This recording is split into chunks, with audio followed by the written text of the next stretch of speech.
बौद्ध जिले में आम समस्ते मिसी निश्चित भाव सफलता मिली कार्यक्रम बौद्ध जिले में जोगर प्रचार प्रसार करने भारत सरकार निर्देश में आम पड़ोसी जिला नयगढ़ जिलार एक स्वेच्छासेवी अनुष्ठान पल्ली बंधु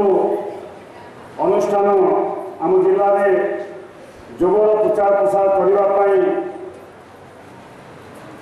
बौद्ध जिलार 3 गोटी तहसील तथा बौद्ध सहर में जोगर कार्यक्रम दीर्घ 1 मास धरी व्यतीत द्वारा बौद्ध जिलार 4.5 लाख लोक मध्यरु आज आम खबर मिली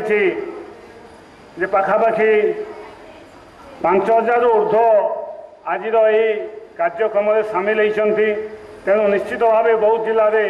यही अंतर्जातीय योग दिवस सफल हो पारी। शेष आज मंचासीन अतिथि बौद्ध सहर को एक सुंदर सहर भाव गढ़ी तोड़ाई संकल्प नहीं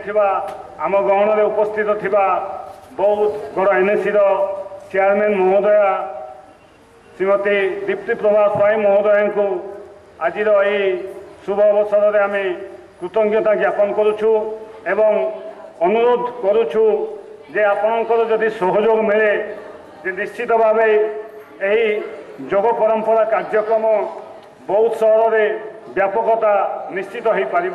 यह आम निश्चित आपण को जनइबू। यही कार्यक्रम बौद्ध जिलार जोगप्रेमी भाई बंधु मानक उत्साहित करने नयगढ़ किछि जोग आध्यात्मिक भाई माने मुख्य वक्ता हुंतु जोग प्रशिक्षक हुंतु बा सम्मानित अतिथि भाव आसी जो तांकर मूल्यवान उपदेश देइछंती निश्चित आमर परवर्ती समय यह सहायक हो। तेणु से बंधु मानक आम धन्यवाद ज्ञापन करछु। परिशेष आउ थे पल्ली बंधु अनुष्ठान को मुझे धन्यवाद देवी जे जेहेतु तांकर अनुष्ठान यही योग परंपरा आयुर्वेद परंपरा को तांकर मुख्य विषय भाव नहीं परवर्ती कार्यक्रम बौद्ध जिले में सुचारू रूपे करने आम सहयोग निहाती भाव रेणु आउ थे पल्ली बंधु को बौद्ध जिला तरफ अशेष धन्यवाद ज्ञापन कर। धन्यवाद।